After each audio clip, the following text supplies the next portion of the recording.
SG Consultancy Services. Study MBBS in Russia, Philippines, Uzbekistan. Sonia Gandhi గారి statement ఏ విధంగా చూడాలి, పాకిస్తాన్ వైపు ట్రంప్ మొగ్గు చూపడం వెనక ఏ కోణంలో చూడాలి అనే విషయాన్ని సార్ నేను తెలుసుకున్నాను. సార్ నమస్తే అండి. నమస్కారం. సార్, ఈ వార్ నడుస్తుంది. ఈ వార్ ఒకప్పుడు 1979 వరకు ఈ రెండు దేశాలు ఫ్రెండ్లీగా ఉండేవి. తర్వాత మనందరికి తెలిసిందే, ఒకరు మనుగడ కోసం మరొకరు ప్రజల కోసం అంటున్నారు. ఒక దేశం ఇజ్రాయెల్ తీసుకుంటే వాళ్ళు కష్టపడి పైకి వచ్చారు. అదే దేశాన్ని అప్పట్లో టర్కీ కానీ ఇవన్నీ కూడా సపోర్ట్ చేసుకొచ్చాయి. అలాంటి ఇద్దరి మధ్యన విభేదాలు రావడానికి కారణం కూడా మనం చాలా విషయాలు డిస్కస్ చేసాం. ఇది ఇప్పుడులో ఆగే పరిస్థితి కనిపించట్లేదు. ఒకవైపు ఇరాన్ వైపు కొంతమంది, ఇజ్రాయెల్ వైపు మరికొంతమంది, అంటే వరల్డ్లో ఉన్న దేశాలన్నీ కూడా డివైడ్ అయిపోతున్నాయి. ఇప్పుడు మన దేశంలో కూడా రాజకీయ పార్టీలు కూడా రెండుగా డివైడ్ అయ్యే అవకాశం కనిపిస్తుంది. ఇక్కడ సోనియా గాంధీ గారు కూడా ఖచ్చితంగా ఆమెకు సపోర్ట్ చేయాలంటూ అంటున్నారు. ఎందుకంటే గతంలో మన గాజాబే చేసినప్పుడు కానీ ఇరాన్ మనకు సపోర్ట్ చేసింది అంటున్నారు. ఇది ఏ కోణం చూడ, ఇది మన అటు తిరిగి ఇటు తిరిగి మన దేశానికి వచ్చే కనిపిస్తుందా, లేదు అది కేవలం యుద్ధం వరకే మనం చూడాలంటారా? సోనియా గాంధీ స్టేట్మెంట్ పాలిటిక్స్ లెవెల్లో చూడాలండి, ఓట్ల కోసం. ఓకే. ఎందుకంటే దీనికన్నా ముందు ఇప్పుడు జరిగిన నిలంబూర్ అని చెప్పి ఒక ఎలక్షన్ నడిచింది కేరళలో, బై ఎలక్షన్. మొన్ననే ఓటింగ్ జరిగింది. రేపు దాని రిజల్ట్ రాబోతుంది, అంటే మండే రోజు. సో నిలంబూర్ ఎలక్షన్లో కూడా కాంగ్రెస్ వాళ్ళు ఇదే మాట్లాడారు. అక్కడ దీనికన్నా ముందు ఒక చిన్న ఫెస్టివల్ జరిగింది వాళ్ళ మస్జిద్లో. ఆ ఫెస్టివల్లో వీళ్ళు మస్జిద్లో ఏనుగులు తీసుకొచ్చారు. ఎప్పుడు మస్జిద్లో ఏనుగులు తీసుకురారు. అది కేరళలో హిందూ ఫెస్టివల్స్ మీకు కనిపిస్తుంది, ఏనుగులు కనిపిస్తుంది ఎక్కువ. తీసుకొచ్చి దానిపైన ఇస్మాయిల్ హనియా ఫోటో, పెద్ద బ్యానరు, మన లెబనాన్లో చనిపోయిన వాళ్ళ హెజ్బుల్లా లీడరు ఆయన బ్యానరు, అక్కడేమో యాగ్వాజ్ సిన్వార్ బ్యానరు, ఇదంతా పెట్టుకుని కూర్చున్నారు ఏనుగు మీద. ఎందుకు ఆలోచించండి. అది కాకుండా కాలికట్ ఎయిర్పోర్ట్ మీద, కరిపూర్ ఎయిర్పోర్ట్ అంటారు దాని మీద ఒక 2 నెలల ముందు ఒక దాడి చేశారు ముస్లిం లీగ్ వాళ్ళు వెళ్ళి. ముస్లింలు అని చెప్పాలి, ఎస్డిపిఏ వాళ్ళు చేశారు ఎక్కువ మట్టి. కానీ ముస్లిం సపోర్టర్స్ అందరు వెళ్ళి దాడి చేశారు. దాన్ని సిఐఎస్ఎఫ్ వాళ్ళు తిరిగి కొట్టారు. ఈ కేరళ యాంగిల్ నుంచి చూస్తే మీకు ముస్లిం ఓట్ బ్యాంక్, ఎందుకంటే ఇప్పుడు రాబోయే ఎలక్షన్ బీహార్, దాని తర్వాత యూపీ, దాని రెండిట్లో అస్సాం. ముస్లిం ఓట్ బ్యాంక్ కాంగ్రెస్కి చాలా ఇంపార్టెంట్ ఓట్ బ్యాంక్. కానీ నాకు సర్ప్రైజింగ్ ఫ్యాక్టర్ ఎక్కడ వస్తుందంటే, ఇరాన్ని సపోర్ట్ చేయడం అంటే షియా సపోర్ట్ చేయడం. మనం అర్థం చేసుకోవాలి. షియాలు మైనారిటీ ఏ కంట్రీలో. ఇప్పుడు ఇరాన్ ఒక్కటే షియా నేషన్. మన వైపు కాశ్మీర్లో, కార్గిల్ వైపు షియాలు ఉంటారు ఎక్కువ. ఎవరైనా కాశ్మీర్ వ్యాలీలో సున్నీలు ఉంటారు. మన హైదరాబాద్లో షియాలు ఎక్కువ ఉంటారు, ఎందుకంటే పర్షియా నుంచి వచ్చిన వాళ్ళు, మన నిజాం వాళ్ళ ఫ్యామిలీ, ఆసఫ్ జాహీ వాళ్ళు న్యాచురల్లీ షియాస్. ఇప్పుడు సోనియా గాంధీ సపోర్ట్ చేయడం నాకు అంత పెద్ద సర్ప్రైజింగ్ ఏం కనిపించట్లేదు, ఎందుకంటే ఓట్లు కావాలి కదా. హిందూ ఓట్లు రాకపోతే కూడా ప్రాబ్లం లేదు, కానీ ముస్లిం ఓట్లు మాకు కావాలని చెప్పేసి. కానీ ఇప్పుడు ఎలక్షన్ లేవు కదండి, మీరు చెప్తుంది. బీహార్ వస్తుంది కదా, బీహార్ కోసం బీహార్ వస్తుంది. దాని తర్వాత అస్సాం ఉంది, రెడీగా ఉంది అస్సాం. దాని తర్వాత నెక్స్ట్ ఇయర్ యూపీ వస్తుంది. సో వాళ్ళ కన్సిస్టెంట్ పాలసీ, వాళ్ళేం మార్చట్లేదు పాలసీ. ఇప్పుడు వాళ్ళు ఇరాన్ సపోర్ట్ చేయమంటారు. ఇదే ఇరాన్ మన మీద, వాళ్ళ ఓఐసీలో, వాళ్ళ ఇస్లామిక్ నేషన్స్ కాన్ఫరెన్స్లో మన మీద రెజల్యూషన్ పాస్ చేశారు. ఇదే ఖమేనీ 3 నెలల ముందు కశ్మీర్ని విడిపించాలి భారతదేశం నుంచి అని చెప్పారు. అవును, ఆలోచించండి. అవును. So why should be support ఇట్లాంటి నేషన్? మనం ఎందుకు సపోర్ట్ చేయాలి? మన మీద వ్యతిరేక, సరే ఇంటర్నల్ పాలిటిక్స్ పక్కన పెడితే కూడా మనకు ఒక స్ట్రాటజిక్ ఇంట్రెస్ట్ అక్కడ ఉంది. ఒకటి చాబార్ ఫోర్ట్ అని చెప్పి పెద్ద ఫోర్ట్ ఉంది ఇరాన్లో. దాంట్లో ఆఫ్ ద ఫోర్ట్ మనకి ఇచ్చేశారు. ఎందుకంటే మనకి ఆఫ్ఘనిస్తాన్ ఎంటర్ కావడానికి, లేకుంటే తుర్క్మెనిస్తాన్, అజర్బైజాన్, ఆర్మీనియా ఎంటర్ కావడానికి ఈ రూట్ తీసుకోవాల్సి వస్తుంది ఇరాన్ నుంచి. పాకిస్తాన్ మనం వెళ్ళనియరు అక్కడి నుంచి. ఈవెన్ ఆఫ్ఘనిస్తాన్కి ఏమైనా ట్రక్కులు పంపించాలంటే మనం చాబార్ ఫోర్ట్ డెవలప్ చేసుకుంటే, చాబార్ ఫోర్ట్ నుంచి మనం మన ప్రోడక్ట్స్ అంతా మూవ్ చేసుకోవచ్చు రైట్ అప్ టు రష్యా. ఆ పోర్ట్ ఇప్పుడు చాలామంది అడిగారు, నిన్న ఒక ఛానల్ డిబేట్లో అడిగారు, అప్పుడు ఆ పోర్ట్ సంగతి ఏమవుతుందండి. It's very interesting question. ఎందుకంటే ఈ రెజీమ్ పడిపోతే ఇప్పుడు వచ్చే రెజీమ్ ఎట్లా ఉంటుందో తెలియదు. ఎందుకంటే దీనికన్నా ముందు మీరు చెప్పినట్లు ఆ టైంలో 70s షా ఆఫ్ ఇరాన్ ఉండేవారు. అవును, పేర్వీ ఫ్యామిలీ వాళ్ళు ఉన్నప్పుడు ఇరాన్ అనేది ఒక మోడర్న్ నేషన్ ఉండే. మొత్తం మీరు బెరూట్ కానివ్వండి, ఇరాన్ కానివ్వండి, ఇట్లాంటి సిరియా చూస్తే మీకు డౌట్ వస్తుంది, అది అమెరికానా, యూరోప్నా, లేకుంటే ఒక ఇస్లామిక్ నేషన్. దాని తర్వాత థియోక్రసీ మొదలైంది. మనందరికీ తెలుసు షా ఆఫ్ ఇరాన్ పడిపోయింది. దాని తర్వాత ఖొమేనీ వచ్చారు, దాని తర్వాత ఖమ్నేనీ ఉన్నారు. ఒక చాలా ఇంట్రెస్టింగ్ కనెక్షన్ ఉంది. ఖమ్నేనీ వాళ్ళ grand father was an Indian, Barabanki నుంచి. ఓకే, ఇది చాలా మందికి తెలియదు. బారాబంకీ యూపీ నుంచి, అతను నజాఫ్ అని చెప్పి వీళ్ళ ఇరాక్లో వీళ్ళ ఇమాంది ఒక పెద్ద మసూలం ఉంది అక్కడ, ఆయన అక్కడే బరీ చేశారు. చాలా ఫేమస్, ఈ షియాస్కి చాలా ఫేమస్. అక్కడికి వెళ్ళారనమాట. ఇప్పుడు కాదు, సమ్ 200 ఆ టైంలో జనరేషన్లో. ఆ టైం బ్రిటిష్ వాళ్ళు ఉన్నారు ఇక్కడ. వెళ్ళినప్పుడు ఏమైందంటే అక్కడ వెళ్ళిన తర్వాత ఆయనకు ఒక ఇది వచ్చేసింది, నేను రిటర్న్ ఇండియాకి వెళ్ళను అని చెప్పేసి. ఈ స్టార్టెడ్ స్టేయింగ్ ఇన్ ఇరాన్లో ఉండి అక్కడ వాళ్ళ నెక్స్ట్ జనరేషన్, దాని తర్వాత నెక్స్ట్ జనరేషన్లో పుట్టిన మనిషి ఖొమేనీ, వీళ్ళ ఫస్ట్ సుప్రీం లీడర్. వాళ్ళ ఫాదర్ ఇప్పుడున్న ఖమేనీ వాళ్ళ ఫాదర్ కూడా ఈయన ఫాలోవర్ ఉండే, వాళ్ళ గ్రాండ్ ఫాదర్ ఫాలోవర్ ఉండే. సో ఇండియన్ కనెక్షన్ అక్కడ ఉంది మనకి. షియాస్కి నేను చెప్పినట్ల వాళ్ళకి ఒక థియోక్రసిక్ స్టేట్ వచ్చినప్పుడు భారతదేశం సపోర్ట్ చేయడంలో ఏ ప్రసక్తి లేదు, చేయకూడదు. We should stay neutral. మనకి కార్గిల్లో ప్రాబ్లం వచ్చినప్పుడు ఎవరు సహాయం చేశారు? మనకి ఇరాన్ చేశారా? చేయలేదు కదా. చేయలేదు. ఇజ్రాయెల్ ఇచ్చారు మనకు బాంబులు. బాలాకోట్ మీద కొట్టిన బాంబు బంకర్ బస్టర్ బాంబు అంటారు దాన్ని, చిన్న వర్షన్, ఇప్పుడు పెద్దది కాదు, చిన్న వర్షన్ స్ట్రైకర్ది. అది ఎవరు ఇచ్చారు?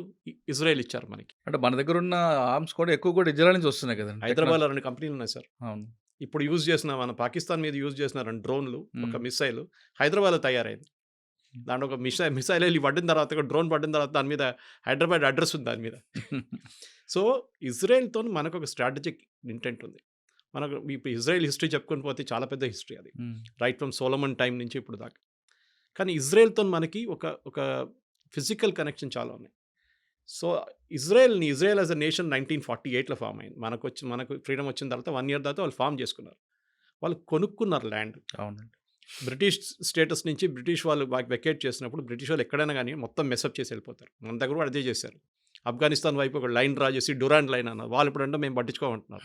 ఇటువైపు ఏమో మెక్మోహన్ లైన్ చెప్పి చైనా వైపు అరుణాచల్ ప్రదేశ్ చైనీస్ పట్టించుకోవట్లేదు.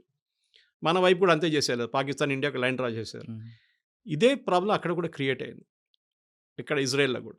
ఇజ్రాయెల్ యాజ్ అ నేషన్ వాళ్ళు డబ్బులు పెట్టి కొనుక్కున్నారు ల్యాండ్. ఇది మనం ఇప్పుడు రియల్ ఎస్టేట్ కొంటాం చూడండి, అట్లా కొన్నారు వాళ్ళు. ఆ టైంలో అరబ్స్కి ఇంట్రెస్ట్ లేదు, అంటే అక్కడ ఏం పంటలు ఎవరు, మొత్తం డెజర్ట్ అది. కానీ దాన్ని ఎట్లా మార్చారు మనం అందరూ చూసాం. చంద్రబాబు నాయుడు గారు కుప్పం తీసుకొచ్చారు వాళ్ళని, తీసుకొచ్చి అక్కడ అగ్రికల్చర్ ప్రాక్టీస్ చేయమన్నారు ఇజ్రాయెల్ వాళ్ళ. So Israel as a nation మనకి ఒక సింబాలిక్ నేషన్. ఎందుకంటే నేను వచ్చే కేరళ నుంచి, మా ఇంటి దగ్గర నుంచి 16 kilometers దూరంలో వీళ్ళు వచ్చి దిగారు ఫస్ట్ ఆ టైంలో, 17th century. అప్పుడున్న రాజు, హిందూ రాజు అక్కడ, ఆయన సెట్ కమ్, మీరు రండి, మీరు మా దగ్గర ఉండొచ్చు అని చెప్పి వాళ్ళకి ప్లేస్ ఇచ్చారు. ఫస్ట్ సినగాగ్ అక్కడ ఉంది. సినగాగ్ అంటే వాళ్ళ గుడి.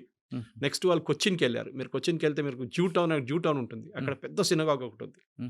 ఒక టైంలో 26 ఫ్యామిలీలు ఉన్నారు అక్కడ జ్యూస్. ఇప్పుడు ఒక్కరు కూడా లేరు, ఒక ఫ్యామిలీ ఎక్కడ ఉంది అంతే, అది కూడా లాస్ట్ జనరేషన్ వాళ్ళు. మిగతా వాళ్ళు అందరూ వెళ్ళిపోయారు. ఎందుకంటే ఇజ్రాయెల్కి ఒక ఇది ఉంది, మీ గ్రాండ్ ఫాదరో వాళ్ళ గ్రాండ్ ఫాదరో జ్యూ ఉంటే మీరు ఇజ్రాయలీ సిటిజన్షిప్ వచ్చేస్తుంది మీకు. మన వైపు కూడా యనం వైపు ఆంధ్రప్రదేశ్లో అక్కడ ఒక జూయిష్ కమ్యూనిటీ ఉన్నారు. వీళ్ళని కొచ్చినీ జ్యూస్ అంటారు. వాళ్ళని I think they got something else. వాళ్ళు కూడా వెళ్ళి సెటిల్ అయిపోతున్నారు. పాండిచేరి కూడా ఉన్నారు కదండి వాళ్ళు. పాండిచేరిలో ఫ్రెంచ్ ఉన్నారు. మన బాంబే వైపు వచ్చారు. అప్పుడున్న బాంబే వైపు వచ్చి అక్కడ కూడా ఒక సినగాగ్ పెట్టుకున్నారు. ఇజ్రాయలీస్ మీరు ఎక్కడైనా వెళ్ళండి, ఇజ్రాయలీస్ ఉంటారు, జ్యూస్ ఉంటారు. Polish juice, Ukrainian juice, Russian juice, German juice ఉన్నారు. ఆలోచించండి. అది కాకుండా మీరు ఎక్కడ వెళ్ళినా కానీ జ్యూస్ ఉంటారు. మనం చిన్నప్పుడు ఐ థింక్ మర్చెంట్ ఆఫ్ వెనిస్లో ఉందనుకుంటా, ఇది షైలాక్ అని ఒక క్యారెక్టర్ విని ఉంటారు మీరు. డబ్బులు అప్పులు ఇచ్చేటోడు, ఇచ్చి విపరీతంగా ఇంట్రెస్ట్ తీసుకుంటుండే, అది కాబోలీ టైప్. తో ఇప్పుడు ఎవరైనా అట్లాంటి పని చేసినప్పుడు షైలాక్ అని అంటారు. అవును, కొంతమంది అట్ట అంటారు, కొంతమంది కాబోలీ వాళ్ళ వదలరా అంటారు. అది తో షైలాక్ లాంటి వాళ్ళు. ఎందుకంటే వీళ్ళు ఇజ్రాయలీస్ జ్యూస్ ఒక ఉంది సార్, డబ్బులు, మీడియా, ఇది ఎప్పుడు వాళ్ళ చేతిలో ఉంటుంది. మీడియా ఎప్పుడెప్పుడు వచ్చింది, కానీ దానికన్నా ముందు డబ్బులు. మీరు ఏ అమెరికన్ కానివ్వండి, ఏ యూరోపియన్ కానివ్వండి, ఫైనాన్స్ హెడ్ చూడండి, వాళ్ళ ఫైనాన్స్ అంటే వాళ్ళ డబ్బులు ఖర్చు పెట్టేది ఎవరైనా, వాళ్ళ మొత్తం ఫండింగ్ అంతా వాళ్ళ చేతిలో ఉంటుంది. దానికోసం ఏ అమెరికన్ ప్రెసిడెంట్ అయినా భయపడతారు. వాళ్ళు మీడియా వాళ్ళ చేతిలో ఉంటుంది. వాళ్ళు కంప్లీట్గా అమెరికన్ ప్రెసిడెంట్ దింపగలరు కిందని, అంత పవర్ ఉంది వాళ్ళ దగ్గర అనమాట. సో న్యాచురలీ మనం ఎందుకు వాళ్ళతో ఉండకూడదు? వీఆర్ ఎ డెమోక్రటిక్ నేషన్, వాళ్ళు కూడా డెమోక్రటిక్ నేషన్. వాళ్ళ దగ్గర ఉన్న కోయిలేషన్ మన దగ్గర లేదు. వాళ్ళకి 30 కోయిలేషన్లు ఉంటాయి, 30 పార్టీలు ఉంటాయి, అక్కడ 26 పార్టీలు ఉంటాయి. మన దగ్గర అంత పెద్ద ప్రాబ్లం లేదు ఇక్కడ భారతదేశంలో. 4 చంద్రబాబు నాయుడు జేడీయూలు అంటారు. మనకు ఒక ఫిజికల్ కనెక్షన్ ఉంది, మనకు ఒక ఎమోషనల్ కనెక్షన్ ఉంది వాళ్ళతో. ఇప్పుడు సోనియా గాంధీ సపోర్ట్ చేయమంటే వాళ్ళ పార్టీ కోసం చెప్తున్నారు అంతే, వాళ్ళ పార్టీ నుంచి ఓటు రావాలి. కానీ మీరు అడిగిన second part of the question, ఈ వార్ ఎవరైనా గెలుస్తారా అంటే డెఫినెట్గా ఇరాన్ ఓడిపోతారు, దాంట్లో డౌట్ లేదు. దాంట్లో 2-3 కారణాలు ఉన్నాయి. ఒకటి సపోర్ట్. మీరు చెప్పండి, ఒక్క దేశమైనా ఇరాన్ సపోర్ట్ చేస్తున్నారు ఇప్పుడు? Even Russia is not supporting. లేదు, ఎందుకంటే రష్యా వాళ్ళ గొడవలు వాళ్ళు పడి ఉన్నారు, మేము ఇక్కడికి చేంజ్ చేస్తామని చెప్పేసి. ఈవెన్ టర్కీ చేయరు. ఎందుకంటే ఇక్కడ షియా సున్నీ వచ్చేస్తుంది మళ్ళీ ప్రాబ్లం. అవును. వాళ్ళు రారు, ఎవరు రారు. హ్మ్. ఇప్పుడు ప్రాబ్లం ఎక్కడ రాబోతుందంటే వీళ్ళ మిసైల్ స్ట్రెంగ్త్. ఇప్పుడు చూడండి, ఫస్ట్ డే స్టార్టింగ్లో 200 మిసైల్ కొట్టారు, డ్రోన్లు కొట్టారు. దాని 100 అయింది, మళ్ళీ 50 అయింది, మళ్ళీ 20 అయింది, మొన్న కొట్టిందేమో 8. హ్మ్. అంటే వాళ్ళ మిసైల్ స్ట్రెంగ్త్ తగ్గి వస్తుంది, వాళ్ళ తగ్గుతుంది, అవును. ఇన్వెంటరీ తగ్గుతుంది. ఎందుకంటే వీళ్ళు క్రియేట్ చేసిన 3H వీళ్ళ శాటిలైట్స్, వీళ్ళ ప్రాక్సీస్ అంటారు చూడండి, హెజ్బుల్లా, హూతీస్ అండ్ హమాస్. వీళ్ళు ముగ్గురిని వీళ్ళు వెపన్స్ ఇచ్చి, డబ్బులు ఇచ్చి, లాస్ట్ 40 సంవత్సరాల నుంచి వీళ్ళు ఒక కంప్లీట్ ఎంటిటీగా క్రియేట్ చేసుకున్నారు వీళ్ళు. హ్మ్. ఇప్పుడు ఏమైందంటే వీళ్ళు మొత్తం పోయారు. ఇప్పుడు వీళ్ళు హెజ్బుల్లాని ఫినిష్ చేసేసారు, నస్రుల్లాని ఫినిష్ చేసిన తర్వాత హమాస్ని ఫినిష్ చేసేసారు. హూతీలను యూఎస్ వాళ్ళు చూసుకుంటున్నారు. చూడండి, హూతీ వైపు నుంచి ఒక్క మిసైల్ కూడా రాలేదు లాస్ట్ 1 వీక్లో. హ్మ్. హెజ్బుల్లా అయితే మర్చిపోయారు ఫైరింగ్ అంటే ఏంటనేది. సో టెక్నాలజీ లాంటి ఫీల్డ్లో Israel is a leader sir. అది మీరు హెల్త్ కేర్ టెక్నాలజీ ఉండొచ్చు, డిఫెన్స్ టెక్నాలజీ ఉండొచ్చు, ఏ టెక్నాలజీ, చిన్న దేశం, పాపులేషన్ మన ఢిల్లీ పాపులేషన్ లాగా దానికే తక్కువ. సో అట్లాంటి ఒక దేశంతో మనకి న్యాచురల్ అఫినిటీ ఉంటుంది. ఇరాన్లో ఇవాళ ఉన్న లీడర్లు రేపు ఉండరు, కానీ ఇజ్రాయెల్లో ఉన్న లీడర్లు అక్కడే ఉంటారు. అది ఇవాళ నెటన్యాహు వెళ్ళి ఇంకెవరైనా రావచ్చు. గోల్డా మీర్ టైం నుంచి స్టార్ట్ అయింది అది. ఇట్సాక్ రబీన్ కానివ్వండి, బెంజమిన్ మెకెన్ కానీ, వీళ్ళందరూ ఉన్నారు. ఇజ్రాయెల్కి definite they want and independent. వాళ్ళ as a nation we have a right to exist. ఎందుకంటే వీళ్ళ ప్రిన్సిపల్ ప్రాబ్లం ఎక్కడ వస్తుందంటే, ఇరాన్ లాంటి దేశంలో ఇవాళ కూడా యుఎన్ డిబేట్ చూశాను నేను రాత్రి. చాలా బాగా రిప్లై ఇచ్చాడు ద ఇజ్రాయలీ డెలిగేట్. మీరు అంటున్నారు ఇరాన్ని, మిమ్మల్ని ఇజ్రాయెల్ వాళ్ళు కొడుతున్నారని మీరు కంప్లైంట్ చేస్తున్నారు యుఎన్లో వచ్చి. మీరేమంటున్నారు? మీరు అంటున్నారు Israel has no right to exist. ఒక దేశం ఉండకూడదంట. అవును. మీరెవరండి చెప్పడానికి అది? అదే వాళ్ళ మనుగడ కోసం ఇప్పుడు చేస్తున్నారు కదండి. అదే. సో దే సర్వైవల్ అంతే. వాళ్ళు సర్వైవ్ చేయాలంటే వాళ్ళు మనలాగానే ఇటువైపు చైనా, ఇటువైపు పాకిస్తాన్, ఇప్పుడు బంగ్లాదేశ్ తయారైంది. వాళ్ళకు కూడా అంతే. మీరు 6 డే వార్ చూడండి, యామ్ కిపూర్ వార్ చూడండి, సూయజ్ కెనాల్ క్రైసిస్ చూడండి, దీని అన్నిట్లో ఇజ్రాయెల్ మీద దాడి చేశారు.